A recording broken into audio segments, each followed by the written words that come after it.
मैंने मकरंद साहब जैसा कलाकार मेरी जिंदगी में आज तक नहीं देखा।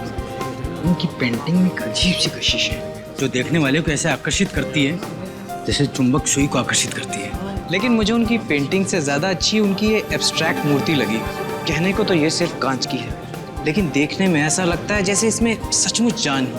वाकई मैं तो आज घर से सोच के निकला हूँ कि आज मैं मकरंद साहब का ऑटोग्राफ लिए बिना यहाँ से हिलूंगा भी नहीं। लेकिन मकरंद साहब हैं कहाँ? आसपास कहीं दिख नहीं रहे। चलिए उनसे पूछते हैं, शायद यही कुछ बता पाए। Excuse me. यस। मकरंद साहब नहीं आए। आप तो जानते हैं कि आर्टिस्ट कितने मूडी होते हैं, बस आते ही होंगे। क्या आप उन्हें कॉल कर सकते हैं? क्यों नहीं?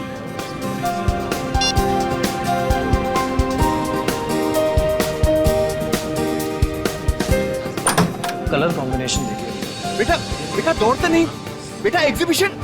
बेटा ऐसे दौड़ते नहीं बेटा, कोई चीज टूट गई तो। पापा चलो ना घर पे जाते हैं, मैं बोर हो रहा हूँ। हाँ बेटा अभी 2 मिनट। हाँ मैं एक फोन करके आता हूँ। ओके पापा बिजी है, चलो तब तक हम लोग खेलते हैं।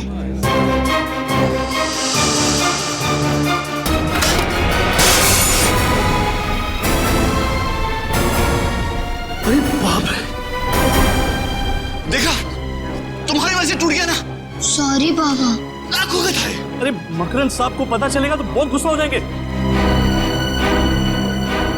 ये क्या है?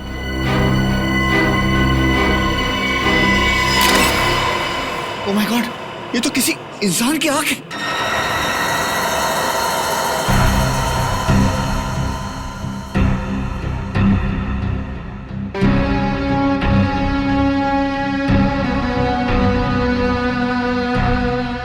तो ये बच्चे इस कांच की मूर्ति के आसपास खेल रहे थे, आपने इन्हें खेलने से मना कर दिया और गलती से आपके हाथ से ये कांच की मूर्ति टूट गई और अंदर से कनिस्टर निकला जिसमें ये आंख है, किसी इंसान की आंख। जी सर। सर वो कहावत है ना, बच्चे भगवान के रूप होते हैं, वो बहुत सही है सर। अगर ये बच्चे यहाँ नहीं खेल रहे होते और ये मूर्ति टूटती नहीं तो हमें पता ही नहीं चलता कि ये मूर्ति में आंख है। नाम क्या बेटा आपका? प्रथम। प्रथम, बहुत प्यारा नाम है। प्रथम, निखिल अंकल तुम्हें बाहर ले जाके चॉकलेट खिलाएंगे। नहीं पापा, मुझे कहीं नहीं जाना, मुझे यहीं रहना है। बेटा जिद नहीं करते, तुम अपने फ्रेंड को ले जाओ। निखिल आजा बेटा आजा, चलो। अच्छा ये मूर्ति को बनाने वाले मिस्टर मकरंद वो कहीं नजर नहीं आ रहे? सुबह सर आए थे, फिर किसी काम से निकल गए, तब से वापस नहीं आए। मूर्ति के टूटने की खबर दी उन्हें? नहीं सर, नहीं दे पाया। मैंने फोन ट्राई किया था लेकिन वो फोन नहीं उठा रहे। सर कहीं ऐसा तो नहीं कि एक मूर्ति पे एक आंख फ्री? मजाक समझ रहे हो तुम्हें? हैं? ये इंसान की आंख है, मतलब किसी इंसान के शरीर से आंख निकाली गई है। रजन, इस कनिस्टर को डॉक्टर सालुंखे के पास भेज दो और मकरंद के घर का पता देना हमें। जी सर। सालुंखे, आंख के बारे में क्या पता चला? टेट्रागोडाल। टेट्रागोडाल? हाँ बस, ये सॉल्यूशन जिसमें इस आंख को डुबो करके रखा गया है इसे टेट्रागोडाल कहते हैं। और ये सॉल्यूशन इस आंख को सालों साल तक प्रिजर्व करके रख सकता है। मतलब मकरंद ने ये आंख टेट्रागोडाल सॉल्यूशन में इसलिए रखी ताकि वो डिकम्पोज ना हो, सड़े ना, है ना? बिल्कुल, वरना तो एक बार अगर इसके ब्लड सेल्स खत्म हो गए तो आंख तुरंत सड़ जाती है। फिर तो सर इस सोल्यूशन की वजह से ये बताना ज्यादा मुश्किल होगा ना कि ये आंख कितनी पुरानी? सचिन, अगर आंख ज्यादा पुरानी होती तो बताना मुश्किल था, लेकिन बॉस इस आंख के कुछ ब्लड सेल्स अभी भी एक्टिव हैं। इससे ये पता चलता है कि ये आंख 16 से 18 घंटे पहले निकाली गई है किसी इंसान के शरीर में से। या फिर सालुंखे पता लगा सकता है ना डीएनए टेस्ट से कि ये आंख किसी मर्द की है या औरत की? हाँ, पता लगाया जा सकता है। तो फिर लगा ना पता। लेकिन बॉस उसके लिए मुझे इस आंख को सेंट्रल लैब में लेके जाना पड़ेगा। सर मैंने शहर के सभी आई डोनेशन सेंटर में जाके पता किया है सर। पिछले 6 महीने में कहीं से भी कोई भी आंख चोरी नहीं हुई है सर। पिछले 6 महीनों में कहीं से भी कोई भी आंख चोरी नहीं हुई है? तो क्या मकरंद ने किसी की जान लेकर उसकी आंख निकाल ली और फिर वो मूर्ति में लगा दी? मगर सर मकरंद ने तो ये मूर्ति 3 महीने पहले बनाई थी, जबकि ये आंख 16 घंटे पुरानी। तो 16 घंटे पुरानी आंख 3 महीने पुरानी मूर्ति में कैसे फिट हो सकती? सचिन, जरूर बहुत पहले से ही प्लानिंग करके रखी थी इस मकरंद ने, बहुत बड़ी प्लानिंग। पहले से ही उसने उस मूर्ति के अंदर जगह बना के रखी थी जहां पर ये कैनिस्टर फिट हो जाए। आद्या, मकरंद का फोन ट्रेस नहीं हो रहा, तो फिर उसके फोन रिकॉर्ड चेक किए? लंदन से कॉल आए थे। अच्छा, तो ठीक है, कोशिश जारी रखना। कुछ पता चले तो तुरंत बता देना मुझे। ओके? क्या हो सकता? मकरंद को अक्सर लंदन से फोन आया करते थे, और खास करके 3 अलग अलग नंबर से। लंदन से? लेकिन सर, उसे लंदन से कौन फोन कर सकता है? वही तो है, कौन ये 3 अलग अलग नंबर से फोन करने वाले? मकरंद को लंदन से पता लगाना पड़ेगा। सर आप बिल्कुल फिक्र मत कीजिए, मैं अपनी जुबान का बहुत पक्का हूँ।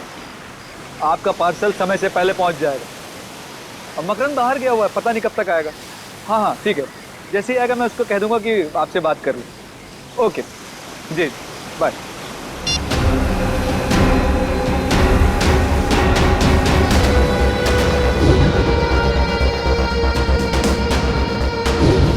तुम लोग अब तक यहाँ खड़े हो, ऐसे ही बुत की तरह खड़े रहोगे या कुछ करोगे भी? किसी भी कीमत पर वो आंख मुझे वापस चाहिए। बॉस आप चिंता मत करो बॉस, बस अगले 10 घंटों के अंदर वो आंख आपको मिल जाएगी। Shut up! बकवास मत करो।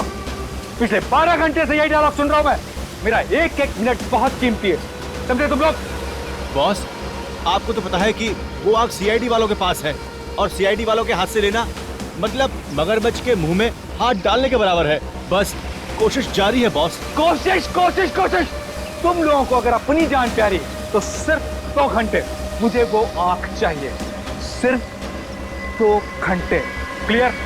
ठीक है बॉस, वो आंख आपको मिल जाएगी बॉस। बेटा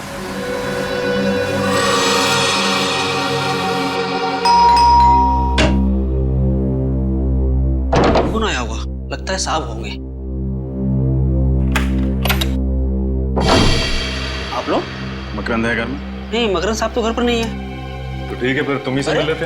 अरे मैं तो आपको जानता नहीं, फिर आप मुझसे मिलना क्यों चाहते हैं? जब तक मिलोगे नहीं तब तक जान पहचान कैसे होगी?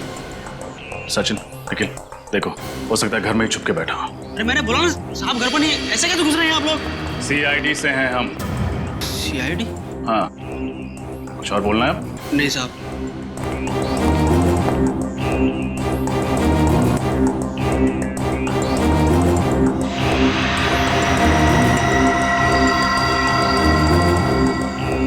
मकरंद तो घर में है ही नहीं।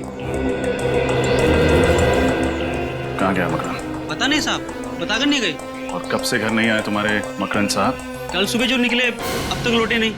मकरंद अपनी पेंटिंग्स और मूर्तियाँ यहीं पे बनाता है? हाँ, पेंटिंग्स तो यहीं बनाते हैं, मगर मूर्तियाँ नहीं। हाँ, यहाँ सिर्फ पेंटिंग्स दिख रही हैं। मूर्तियाँ कहाँ बनाता है जानते हो? पता नहीं साहब, मैं तो नौकर हूँ। ये लैपटॉप मकरंद का है? हाँ, ये साहब का ही है।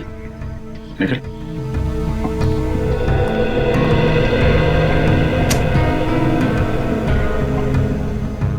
मकरंद पर्सनल,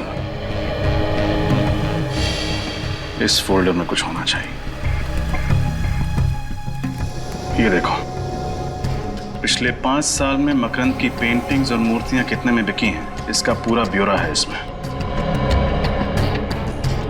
कोई भी पेंटिंग 15 से 20 हजार रुपए से ज्यादा में नहीं बिकी, जबकि हर मूर्ति कम से कम 40 से 50 लाख रुपए में बिकती है। तो फिर ये मकरंद सिर्फ मूर्तियां क्यों नहीं बनाता? हो सकता है सिर्फ अपनी संतुष्टि, अपने क्रिएटिव सेटिस्फैक्शन के लिए पेंटिंग्स बनाता हो। एक सेकंड, इसमें यह भी लिखा है कि ज्यादातर मूर्तियां लंदन में बिकती हैं, इसीलिए उसे लंदन से अक्सर फोन आया करते हैं। सचिन, कुछ तो है जिसका लेन देन लंदन से है। कल एग्जैक्टली कितने बजे तुम्हारे साहब यहाँ से गए थे? कल सुबह 8 बजे साहब निकले थे घर से एग्जीबिशन में जाने के लिए, ताकि पेंटिंग और मूर्ति सजा सके। फिर 10:30 बजे आए, और ताकि थोड़ा सो जाएं, ताकि शाम को एग्जीबिशन में वापस जा सके। तो आपके साहब घर पे सोए कितनी देर? सोए नहीं साहब, जैसे ही आए थे उसके 5 मिनट बाद वापस चले गए, और फिर अब तक नहीं आए। सिर्फ 5 मिनट में वापस चले गए? कैसे गए, अपनी गाड़ी से? नहीं, किसी टैक्सी में गए थे। ये कौन सी कंपनी की टैक्सी थी? ये तो पता नहीं साहब। अच्छा, ये टैक्सी तुम्हारे साहब ने बुलाई थी? नहीं साहब, उन्हें फोन आया था ये टैक्सी आ रही है, और जैसी टैक्सी आई वो टैक्सी में बैठकर निकल गए। टैक्सी का कुछ याद है तुम्हें? तुमने कुछ देखा था, उसका नंबर प्लेट वगैरह? नहीं साहब, नंबर प्लेट तो मैंने नहीं देखा, मगर हाँ उस पे एक स्टिकर लगा हुआ था, उतना गोल गोल होता है वो खाने का, क्या बोलते हैं, ढोकला? नहीं, ढोकला नहीं, पिज्जा। पिज्जा किस कंपनी का पिज्जा था? क्या नाम था? ढेपला। डेल्पा पिज्जा। डेल्पा हाँ साहब, उसी कंपनी का। और कुछ देखा था तुमने? हाँ साहब, गाड़ी के पीछे वाले शीशे पे एक और स्टिकर लगा हुआ था उड़ते हुए आदमी का। डेल्पा पिज्जा का ऐड और पीछे वाली कांच पर उड़ते हुए आदमी का स्टिकर।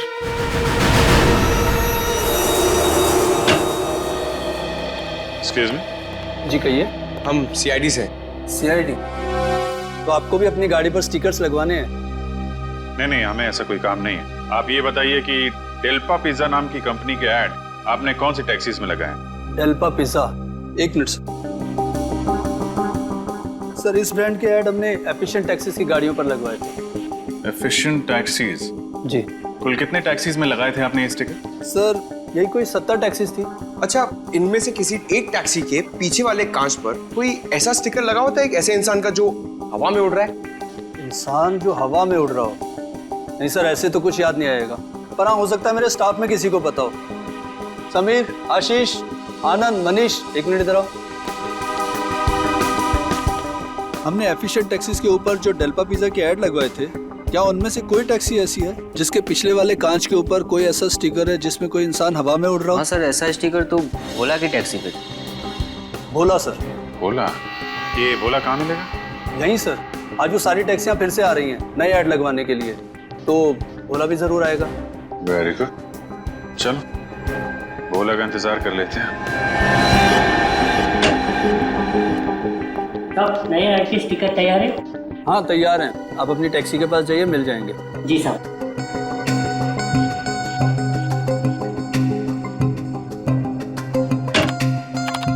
सर, नए ऐड का स्टिकर तैयार है क्या? बिल्कुल तैयार है, आप जाइए, मिल जाएंगे। जी सर।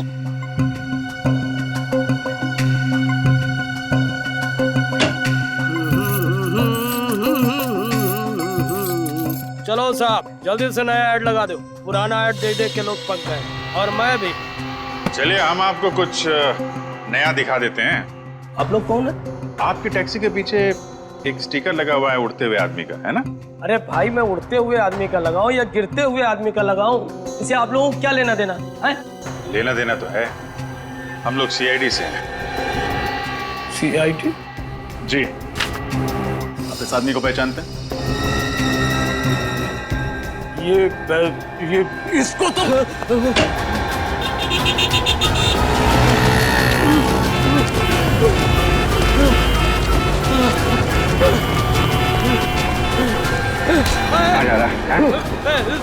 साहब, जाने दो साहब, जाने दो मुझे। सीआईडी जब मुजरिमों को पकड़ती है ना, तो जाने नहीं देती है। साहब, मुझको माफ कर दो, मैंने ज्यादा पैसे कमाने के लालच में ये सब किया है। मकरन कहाँ है? कौन मकरन साहब? वही मकरन जिसने एग्जीबिशन रखी थी, जिस एग्जीबिशन में हमें आदमी की आंख मिली कांच की मूर्ति से, वो मकरन कहाँ है? वो आंख मूर्ति? मुझे कुछ समझ में नहीं आ रहा साहब। ना समझ पाने का नाटक बंद करो। जिसकी फोटो देखकर भागे थे तुम, ये आदमी कहाँ छुपा के रखा है इसे? अरे साहब, मैं तो ये समझा कि आप लोगों को पता चल गया है कि मैं अपनी टैक्सी कंपनी के साथ धोखा कर रहा हूँ, इसलिए मैं भागा था। धोखा? कैसा धोखा? साहब, हमारी टैक्सी कंपनी सिर्फ उन्हीं यात्रियों को टैक्सी में बैठने की अनुमति देती है जो फोन करके टैक्सी बुक कराते हैं, और पैसे के लालच में दूसरे यात्रियों को भी अपनी टैक्सी में बिठा लेता था।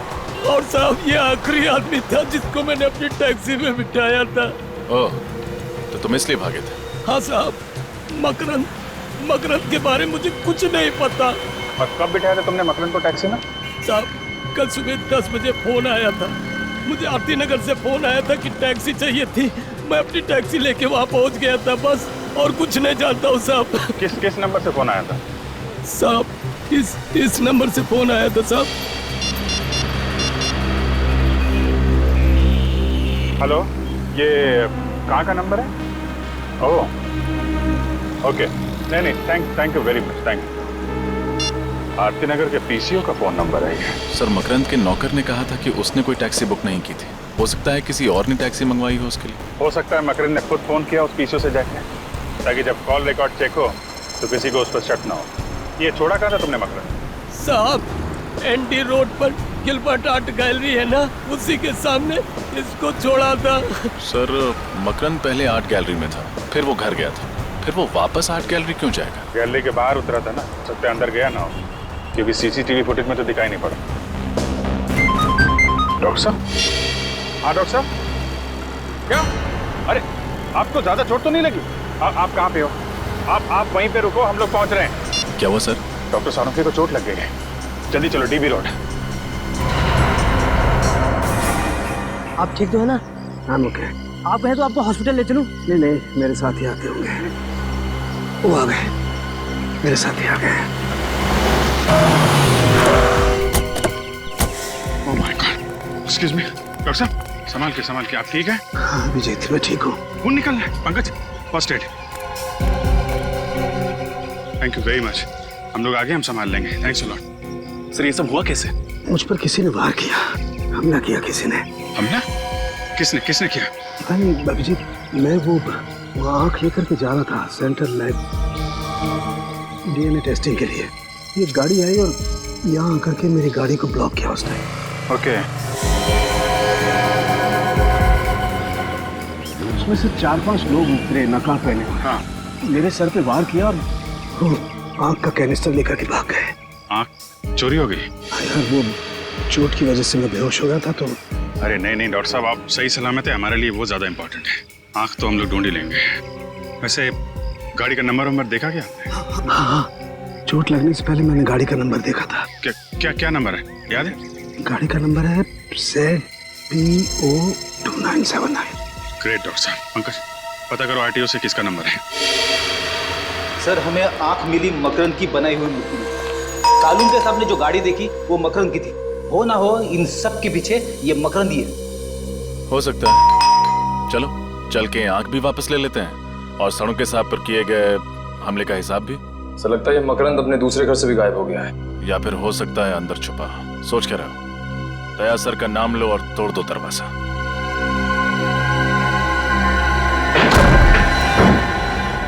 अरे बाप रे, बड़ी भयंकर बदबू है। किसी लाश की बदबू है। सर कहीं मकरंद की तो नहीं है? हो सकता है, देखो लाश यहीं कहीं होगी।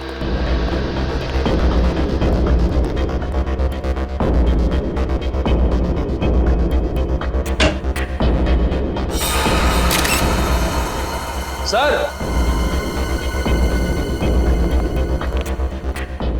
ये तो मकरंद है। अरे इसकी तो एक आंख गायब है सर। मतलब वो आंख इसकी थी। सर हम लोग तो सोच रहे थे कि इन सब के पीछे ये मकरंद है, मगर किसी ने इस बेचारे को मारकर इसकी आंख निकालकर इसी की बनाई हुई मूर्ति के अंदर रख दी। और इसी की गाड़ी इस्तेमाल की डॉक्टर साळुंखे पर हमला करने के लिए। खून सिर्फ यहीं पे बहा। इसका मतलब गोली लगने के बाद मकरंद इधर उधर नहीं गया होगा, उसने यहीं पे दम तोड़ दिया होगा। कहीं ऐसा तो नहीं कि इसने आत्महत्या की हो अपनी ही गन से? नहीं फ्रेडी, खुद को ऐसे सामने से गोली मारना थोड़ा मुश्किल है, और कोई अपनी ही आंख कैसे निकाल सकता है? हाँ ये बात तो है। गोली सामने से लगी है और लाश की पोजीशन को देख के लगता है कि खूनी यहाँ कहीं खड़ा होगा। सर इस गन में से गोली चली है, शायद मकरंद ने उस खूनी पर चलाई होगी अपनी आत्मरक्षा के लिए। और अगर ऐसा हुआ है निखिल, तो इसका निशाना जरूर चूक गया होगा, क्योंकि कहीं और तो खून है नहीं। गोली ढूंढो, नहीं होगी।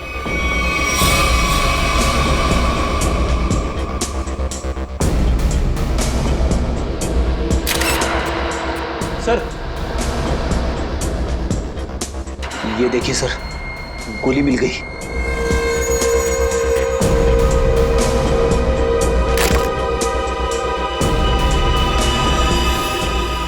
Very good Freddy. काम करो और तलाशी लो, कुछ ना कुछ जरूर मिलेगा जो हमें खूनी तक पहुंचाए।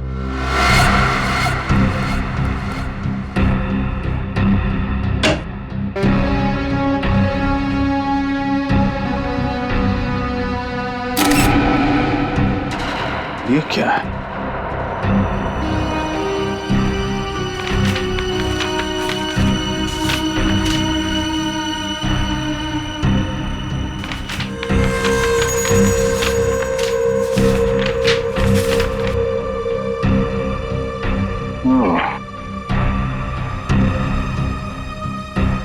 मकरंद की पिछली मूर्तियों के स्केचेस देखा? एसीपी सर का अंदाजा सही था। मकरंद अपनी हर मूर्ति में इतनी जगह जरूर खाली छोड़ता था कि एक कैनिस्टर को आसानी से फिट किया जा सके। मतलब ये मकरंद उसी की बनाई हुई मूर्तियों के अंदर कैनिस्टर रखकर आग की स्मगलिंग करता था। हाँ सर, और शायद किसी ने बदला लेने के लिए इसी के साथ ऐसा कर दिया। मुझे नहीं लगता। आंखों की कालाबाजारी से सिर्फ 2-3 लाख रुपए कमाए जा सकते हैं। मकरंद की हर मूर्ति कम से कम 40 से 50 लाख रुपए में बिकती है, तो फिर सिर्फ 2-3 लाख रुपए के लिए कोई इतना खतरा क्यों लेगा? जरूर मकरंद की मूर्तियों में आंखें नहीं, कोई और चीज स्मगल की जाती है। कैसी चीज? वो तो नहीं पता फ्रेडी, लेकिन ये स्मगलिंग इंग्लैंड में होती है, तभी तो उसे लंदन से इतने फोन आते थे। तब तो सर इस मकरंद का कोई पार्टनर होगा, दोनों मनमन हुई, उसने इसे पर पहुंचा दिया। वही होगा निखिल जो मकरंद की मूर्तियों को विदेश भेजता था। पता करो कौन है।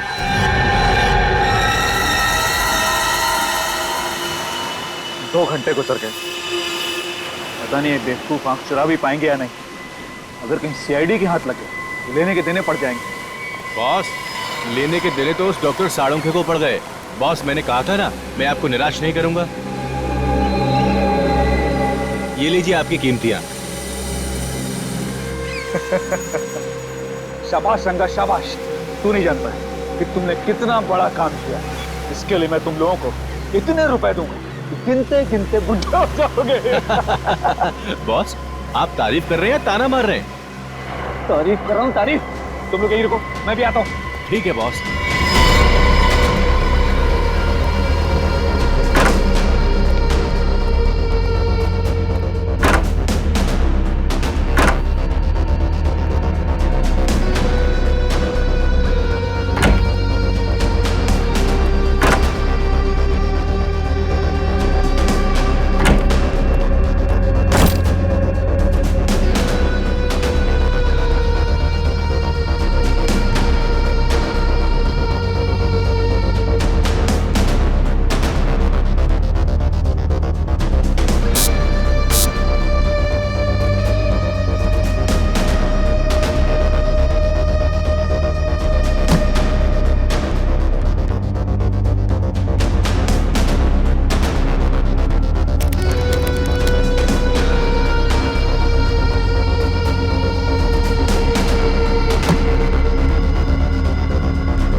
आधा काम खत्म हो गया।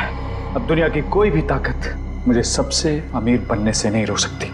मैं दुनिया का सबसे अमीर आदमी बनूंगा।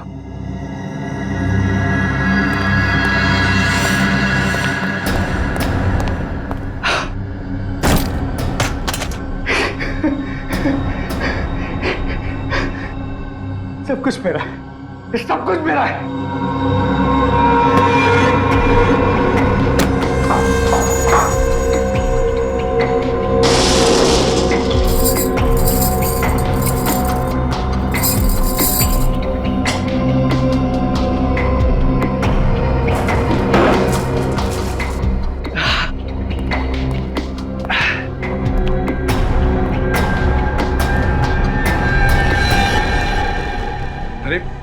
तुम लोग यहाँ क्या कर रहे हो? चलो निकलने की तैयारी करो।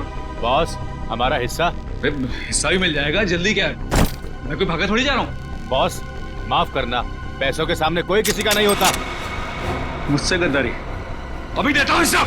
माफ करना, ये सारी की सारी दौलत सरकारी खजाने में जाएगी। गन्स नीचे।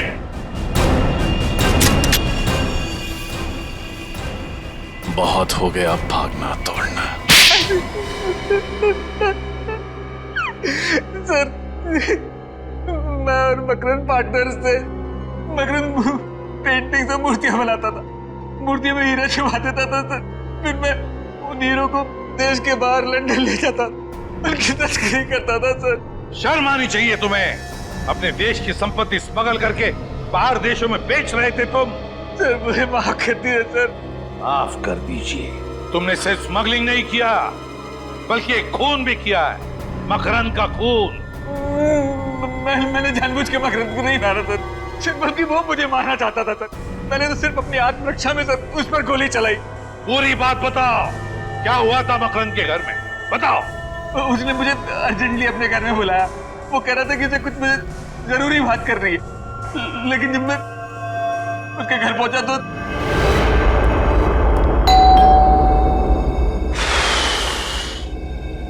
अरे दरवाजा तो खुला हुआ है। मकरंद, मकरंद, मकरंद कहाँ हो यार? मुझे घर में बुला के दरवाजा खोलकर बाहर चले गए क्या? तुम हीरो की चिंता बिल्कुल मत करना, मैंने जुबान दी है ना, तुम्हें हीरे मिल जाएंगे वक्त पर। मोहित का इंतजाम मैंने कर दिया है। आज का दिन उसके जिंदगी का आखिरी दिन होगा और उसकी लाश से आंख निकालकर मैं पूरे खजाने का अकेला मालिक बन जाऊंगा।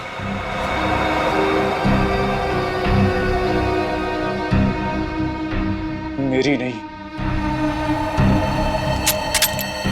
तेरी जिंदगी का आखिरी दिन होगा मकरंद।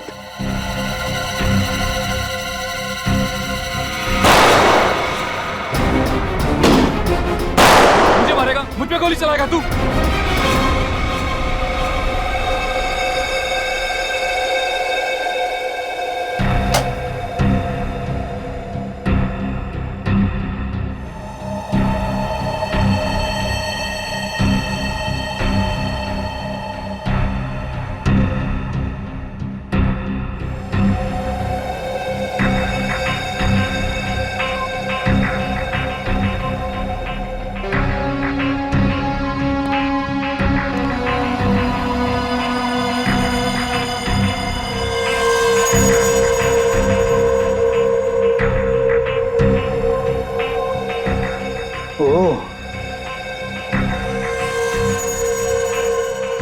बुरे काम का बुरा नतीजा।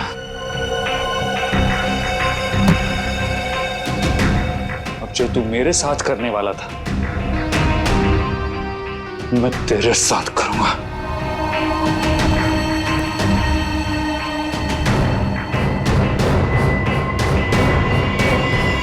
और जब मकरंद की मौत हो गई तो तुमने सोचा क्यों ना उसी का प्लान उसी पे आजमा लिया जाए, क्यों? आज मैंने मकरंद की आग निकाल ली, क्योंकि उस लॉकर रूम का दरवाजा हम दोनों की आग से खुलता था सर। लॉकर रूम का दरवाजा आग से खुलता था? मतलब आइरिस रिकॉग्निशन टेक्नोलॉजी। आज वही आइरिस रिकॉग्निशन टेक्नोलॉजी उस लॉकर रूम के दरवाजे के स्कैनर के सामने जब तक हम दोनों की आंखें स्कैन नहीं हो जाती थी, वो दरवाजा नहीं खुलता था। तो इन मकरंद की आंख तुमने मूर्ति में क्यों छुपाई? क्योंकि सर मैं देश से बाहर जाने का इंतजाम कर रहा था, तब तक उस आग को किसी सुरक्षित स्थान पर रखना जरूरी था सर। उस आग को छुपाने के लिए मूर्ति से अच्छी जगह कोई हो ही नहीं सकती थी। तो लेकिन मेरी किस्मत खराब सर, वो मूर्ति टूट गई और मूर्ति के साथ साथ मेरा भाना भी फूट गया। तुमने स्मगलिंग करके देश के साथ गद्दारी की और एक खून भी किया। अब जेल की सलाखों के पीछे सड़ते बैठना, फांसी का ऑर्डर आने तक। क्यों भाई? सर केस खत्म हो गया है और काम भी नहीं है। अगर आप कहें तो फिल्म देखने चल सकते हैं। अरे भाई मुझसे क्यों पूछते हो? एसीपी साहब से पूछो। सर एसीपी साहब फिल्म देखते हैं? अरे बिल्कुल देखते हैं भाई, हमारी और तुम्हारी तरह एसीपी साहब भी फिल्में देखते हैं। क्या बातें हो रही है? सर वो निखिल कह रहा था कि एसीपी साहब फिल्म देखते हैं क्या? अरे अच्छा, क्यों जानना चाहते हो तुम? नहीं सर, मैं तो सर कह रहा था कि हम सब साथ चल के फिल्म देख सकते हैं सर। सर केस खत्म हो गया सर, काम भी नहीं, मतलब काम है सर, केस नहीं है सर। अगर आप कहें तो हम सब साथ चल के फिल्म। केस खत्म हो गया, काम नहीं है? हाँ? किसने कहा तुम्हें कि केस खत्म हो गया? किसने कहा? किसने कहा केस खत्म हो गया? मोहित ने सब कुछ मान लिया तो तुम्हें लगा मुझे मिल गया तो केस खत्म हो गया। केस अभी भी बाकी है, समझे? अभी भी रिपोर्ट आना बाकी है। अभी सारुण क्या आएगा रिपोर्ट लेकर, तब समझेगा। बॉस, ये मकरंद की पोस्टमार्टम रिपोर्ट जरा देखो। सारुण यार, इस पे तो लिखा है कि मकरंद मरने से पहले बेहोश था। हाँ बॉस, मकरंद बेहोश था क्योंकि उसके खून में मुझे फैप्टिया मिला है। फैप्टिया जिसकी वजह से जब उसकी आंख निकाली गई वो मरा नहीं था, बेहोश था। मगर यार मोहित के हिसाब से मकरंद की मौत गोली लगने से हुई है। बेहोशी का तो नामो निशान नहीं। मुझे लगता है मोहित झूठ बोल रहा होगा। लेकिन क्यों झूठ बोलेगा मोहित? मोहित झूठ बोल रहा है, क्यों झूठ बोल रहा है मोहित? बस ये तो पता नहीं, लेकिन मेरी रिपोर्ट गलत नहीं हो सकती। हाँ पता है सर कि तेरी रिपोर्ट बिल्कुल सही होती है, हर बार सही होती है, लेकिन क्यों? मोहित झूठ क्यों बोलेगा? सर वो मोहित कह रहा था ना कि मकरंद ने गोली चलाई थी और क्राइम सीन में हमें वो बुलेट भी मिली थी।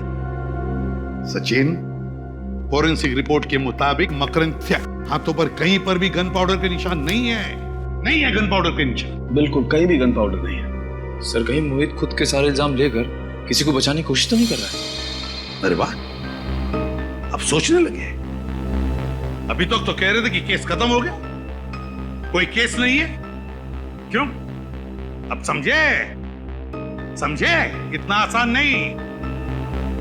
केस खत्म हो गया, सोचना पड़ता है, हर बात पे सोचना पड़ता है। सही सोचा है तुमने। अभी हो सकता है किसी को बचाने की कोशिश कर रहा है मोहित, इसलिए सारे इल्जाम उसने अपने आप पर ले लिए। और किसे बचाने की कोशिश कर रहा है मोहित? मकरंद और वो तीसरा आदमी। कहीं मोहित उस तीसरे आदमी को बचाने की कोशिश तो नहीं कर रहा है, इसलिए सारे इल्जाम अपने आप पर ले रहा है। और फिर मकरंद, यार साळुंखे, मकरंद की आंख के बारे में कुछ और पता चला? हाँ बस। क्या? तारिका लगी हुई लैब में कुछ ना कुछ ढूंढ निकालेगी।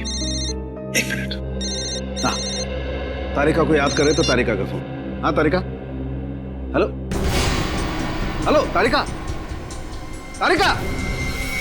क्या हुआ यार? मुझे लगता है तारिका खतरे में। तारिका खतरे में? क्या बात कर रहा है?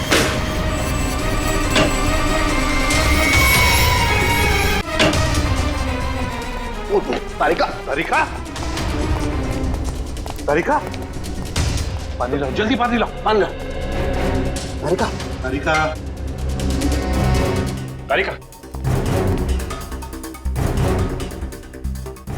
तारिका, उठो। क्या हुआ? हाँ? You okay? आओ बैठो। चलो, कम।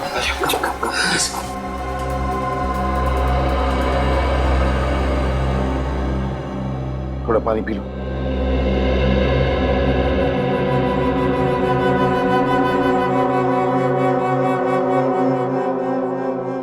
You okay?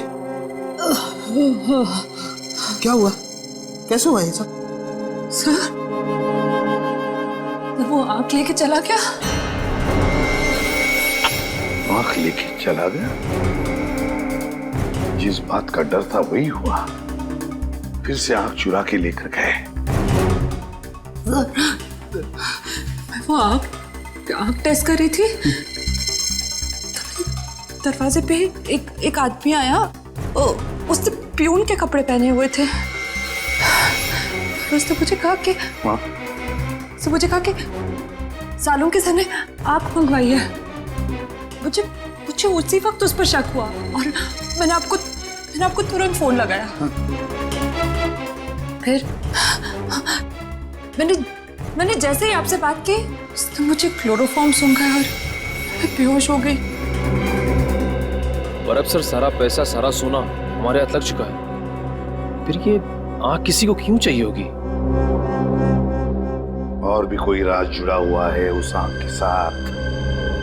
और भी कोई राज है जो अब तक हमारे सामने नहीं आया है। किसी भी हालत में हमें उस तीसरे आदमी तक पहुंचना ही है।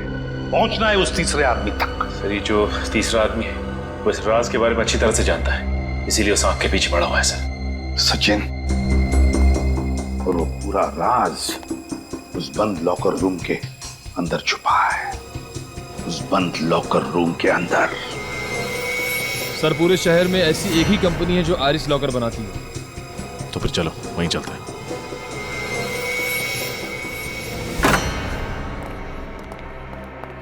सीपीयू को जला दिया। ये जो कोई भी है हमसे एक कदम आगे। अरे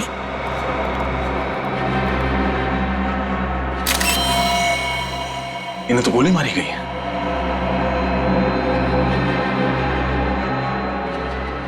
He's dead. सर वहां से आवाज आ रही है।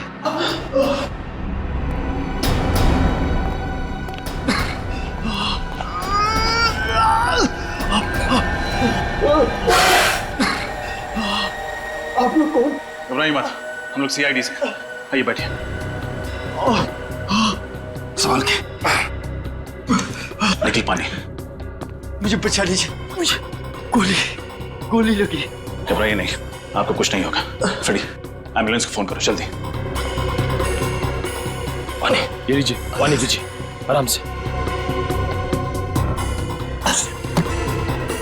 ये सब किसने किया? पता नहीं, कुछ लोग एकदम से ऑफिस में घुस आए और उन लोगों ने अफरा तफरी मचा दी, कंप्यूटर भी जला दिया और बॉस को गोली मार दी। तो वो आपके बॉस थे? मिस्टर अनुराग, और मुझे गोली मार दी। अगर मैंने मरने का नाटक ना किया होता तो शायद 2-4 गोली और मार देते। अच्छा, कंप्यूटर में जो रिकॉर्ड्स थे उनका कोई बैकअप है?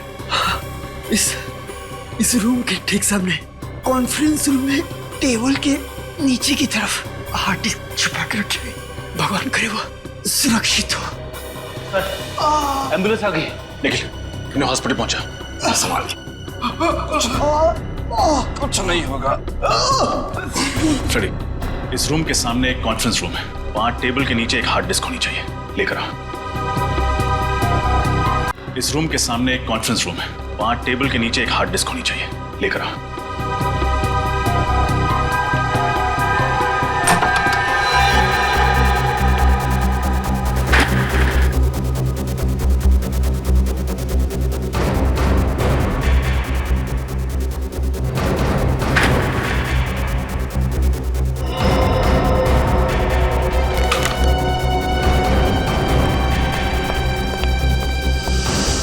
सर हार्ड डिस्क मिल गई। वेरी गुड, शुक्र है उनके हाथ ये नहीं लगा। अब जल्दी से गाड़ी से अपना लैपटॉप लेकर आओ।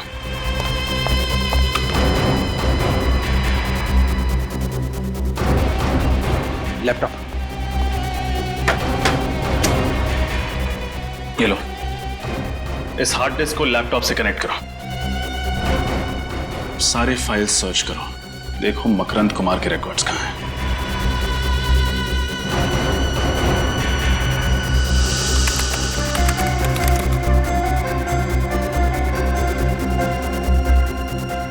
सर इस मकरंद ने तो 2 बार आइरिस रिकॉग्निशन टेक्नोलॉजी का इस्तेमाल किया है, एक बार मोहित के साथ और दूसरी बार इसके साथ। तो ये है हमारा तीसरा आदमी। अरे दया अंकल आप। अरे प्रथम बेटा कैसे हो आप? मैं ठीक हूँ। अच्छा दया अंकल मैं खेलने जाता हूँ। ओके बेटा। अरे बेटा आप कितनी बार कहा मेरे पूछे बगैर दरवाजा नहीं खोलने का।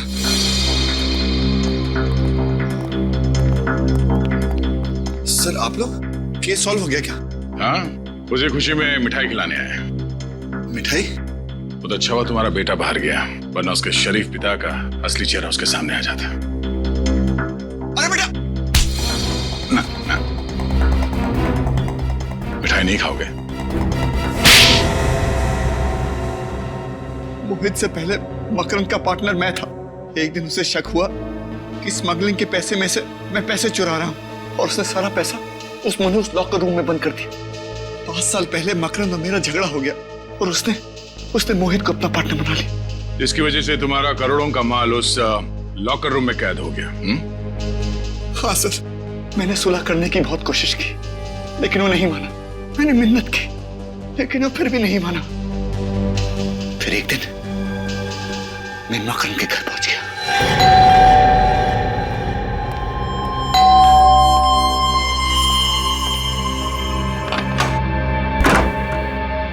और अब तुम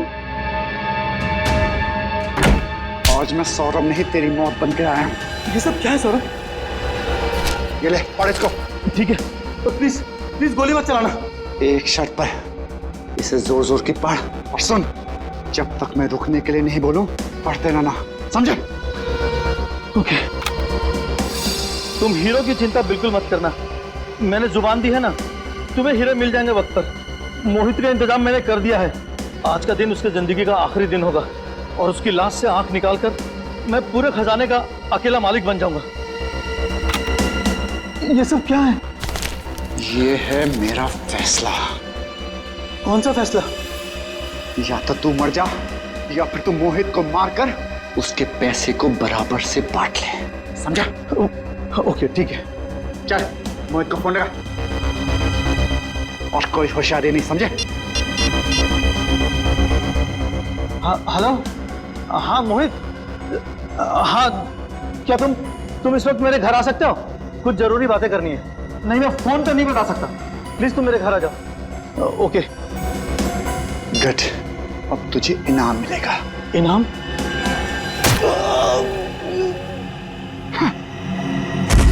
बेवकूफ, तुझे क्या लगा मैं करोड़ों का खजाना तुझे दे दूंगा?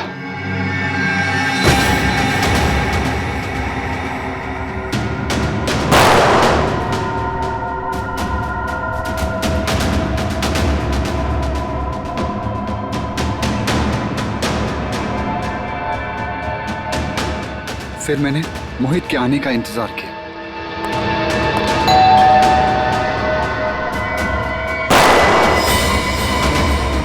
मुझे मारेगा, मुझ पे गोली चलाएगा तू? और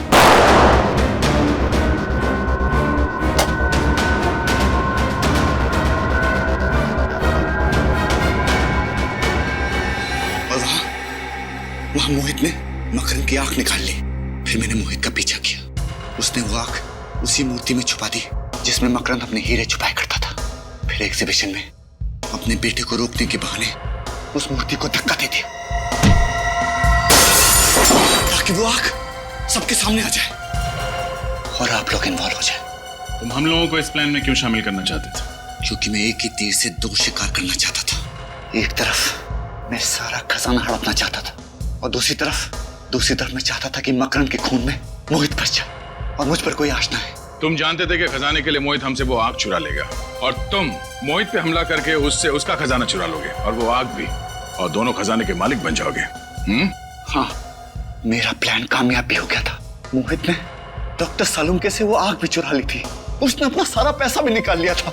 बस मुझे मोहित को मारना था और ऐसा दिखाना था कि उसे उसी के आदमियों ने मारा है, लेकिन इससे पहले कि मैं करता। हम मोहित तक पहुंच गए और तुम्हारा प्लान चौपट हो गया। तुमने मोहित को मकरंद का खून करने पे मजबूर कर दिया और अपने इस घिनौने प्लान में सीआईडी को शामिल करने की गलती की। तुम्हें सख्त से सख्त सजा दी जाएगी।